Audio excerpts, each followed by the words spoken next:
The Chosen One's Journey by DragonWolf12. Once Brandon submitted his report to the Pokemon League, they quickly declared the area a Pokemon Reserve and hired an Officer Jenny to police it. Brandon had thanked Ash profusely for his help in discovering the extinct Pokemon. Both Brock and Misty managed to bond with their new Pokemon, but it involved Ash unleashing all of his other Pokemon to keep them still once let out of their Pokeballs. Later that night, Ash scanned the new Pokemon with his Pokedex. Charizard, the Flame Pokemon, and the evolved form of Charmeleon. Charizard flies around the sky in search of powerful opponents. It breathes fire of such great heat that it melts anything. However, it never turns its fiery breath on any opponent weaker than itself. Upon evolution, Charizard learned Flare Blitz, Wing Attack, and Fire Spin. But perhaps the most exciting part of this adventure was that Misty discovered a Pokemon egg while in the cave and had quickly stuffed it into her bag. Once he found out, Ash gave her one of his used incubators to ensure it stayed safe. "Rhyhorn, use takedown now!" a hiker shouted. His gray rock type started glowing as it barreled down the field towards an unimpressed Ivysaur. "Energy Ball!" Ash countered. Ivysaur opened his mouth, and a green ball of grass energy formed and quickly fired at the incoming Spike Pokemon.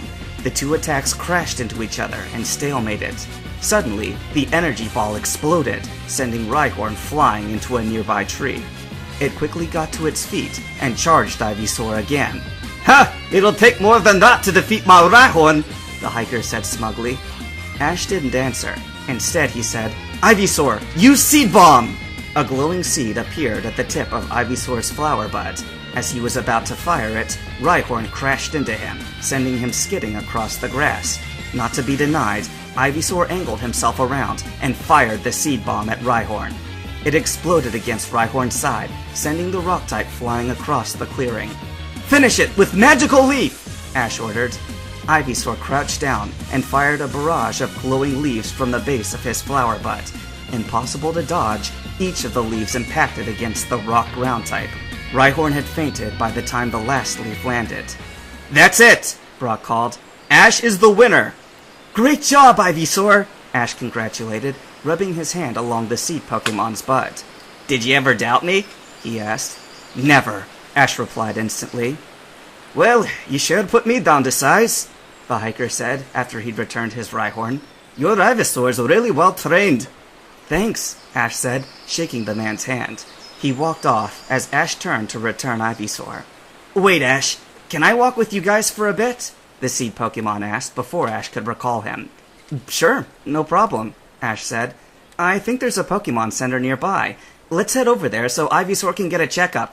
His companions nodded, and they grabbed their backpacks and started walking. "Seriously though, Ash," Brock said, continuing the conversation they were having before that guy had challenged Ash to a battle. "How many fully evolved Pokemon do you have now?" "4, Ash replied. "What about Pikachu?" Misty asked. "When do you plan on evolving him?" Ash shrugged, glancing at the sleeping mouse on his shoulder. He hadn't even bothered to wake up for the battle. "He'll evolve when he's ready. I'm not going to force him into anything, though." Whatever Brock had to say was drowned out by a loud, "Aww," coming from Pikachu's mind. Ash frowned. "Were you even asleep?" he asked silently. "Of course not," Pikachu replied. "Like I would miss out on watching one of my brothers battle." "Brother?" Ivysaur said skeptically. "Of course," Pikachu replied. "The way I see it, all the dudes are my brothers, and all the dudettes are my sisters. It's like one big, dysfunctional family." "If you say that Ash is my father, I'll roast you," Charizard threatened. "Nah, father only works for the little ones," Pikachu replied. "I'm still trying to figure out what to call him." "He's like the eldest brother that bosses us around and makes sure we don't get into trouble, but that we all love anyway," Wartortle said. "And you're the annoying brother that no one likes," Zoroa said, giggling. "Hey!" Wartortle said indignantly. "Don't deny it. You know it's true," Nidorino said. Wartortle pouted. "What am I?" Ralts asked innocently. "Everyone's favorite baby brother," Lucario said, eliciting agreements from all but the fuming Wartortle. The conversation continued on like that, with all of the Pokemon discussing and arguing about their place in the big family. As they reached the Pokemon Center, Ash was starting to get a headache over Wartortle's and Gyarados' constant bickering. "Shut up!" he hissed mentally at them. They immediately quieted at his tone, feelings of shame floating over the bond as they sensed the headache they were giving him. As they walked into the Pokemon Center, a familiar beeping started ringing from Misty's bag. "Is that?" She trailed off. Ash nodded. "Your egg's hatching." She pulled the incubator out of her backpack to see a flashing egg sitting underneath the glass. "Take it to Nurse Joy," Brock said. As Brock and Misty ran towards the nurse, Ash turned to Ivysaur. "Return!" The sea Pokemon vanished in a flash of red light. Ash walked into the delivery room just in time. As he approached the table that Brock, Misty, and Nurse Joy were surrounding, he saw that the egg was glowing quite brightly. Moving to stand next to Brock, Ash watched as the egg started changing shape. The top of its head grew several small spikes, and 2 stubby arms and 2 little feet sprouted from its body. As the glow faded, it was revealed that a large portion of the egg remained around the Pokemon's body. It blinked its eyes and looked up at Misty. "Oh my gosh! You are simply adorable!" she gushed, picking up the newborn Pokemon. It squealed joyfully and started trilling its name repeatedly. Ash pulled out his Pokédex and scanned the Pokemon in Misty's arms. Togepi, the Spike Ball Pokemon. Happiness is stored in Togepi's shell, and it shares its happiness with kind-hearted people. This Togepi is male and has the ability Super Luck. He knows the moves Metronome and Charm.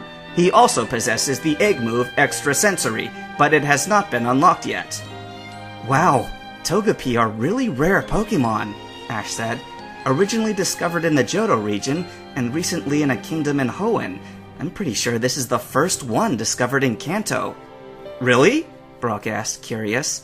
"Yeah," Ash said. "Professor Oak's going to want to look at Togepi when we reach Pallet Town." Misty frowned. "Well, as long as he doesn't do any experiments on my precious little Togepi." "You won't have to worry, Misty," Nurse Joy reassured. "Professor Oak would never do anything like that without both the trainers and Pokemon's permission. Now, if I could see Togepi for a moment, I can make sure he's healthy." "Oh, sure," Misty said, placing Togepi down on the hospital bed.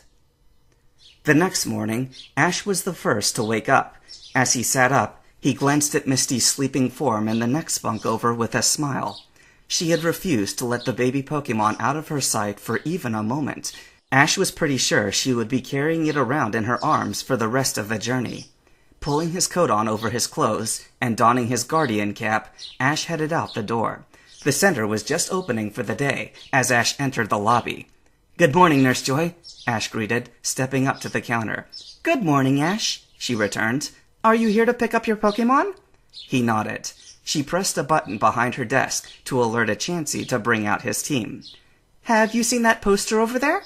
she asked, pointing towards the bulletin board. "No, what is it?" Ash asked. "There's going to be a Pokemon battle tournament in the next town over 3 days from now," she explained. "Really?" Ash was excited. He walked over to the bulletin board to read the poster. "Cool! I'm going to enter!" Ash said excitedly. "You'll need to leave this morning if you're going to make it to Copper City in time for the registration," the Pokemon nurse said. "No problem," Ash said, as he collected his team from the Chansey who'd just entered. As Pikachu leapt onto his shoulder, Ash hurried back to his room. "Wake up, guys!" he said. Instantly, both Misty and Brock's eyes snapped open, causing Ash to snigger. "That is way too much fun," he thought. His laughing Pokemon agreed. "Ugh, you said you'd let us sleep in at the Pokemon Centers," Misty complained as she sat up. "I would have, but we need to leave soon," Ash said. "There's going to be a Pokemon tournament in Coppertown in 3 days, and I want to enter." Brock, used to being woken up early by his siblings, merely shrugged and went to get ready for the day. An hour later, they left the Poké Center and continued down the road. "Here we are, Copper City," said Brock. "So, where do we sign up for the tournament?" Misty asked. "I'm not sure," said Ash, "but I'm sure we can find out at the Poké Center." "Sounds good," Brock said. They walked through the town for 15 minutes before entering the massive building with a P on it. "This center is as big as the one in Viridian City," Misty said, looking around in awe. "Isn't that the one we blew up?" Pikachu asked. "Yep," Dragonair confirmed. Hello, Nurse Joy, Ash greeted. Is this where we sign up for the Pokemon tournament? No, not here, she replied. You need to go to the Copper Stadium in the center of town. Oh, all right, thanks. Can you take care of our Pokemon while we register? Of course, that's my job, she said with a smile. A few minutes later, they arrived at the stadium. Wow, there are a lot of trainers here, Misty commented, looking around. Yeah, Ash agreed. I think I see the registration tent over there. They walked over and got in line. When they made it to the front, they quickly filled out the forms and handed over their trainer IDs to be registered. All right, you're all set, the registration person said. Report to the main field for the opening ceremony tomorrow morning at 9 o'clock a.m. sharp. They nodded and made their way back to the Pokemon Center. Once they reserved a room for the next couple of nights, Ash took his Pokemon out to the nearby forest for training.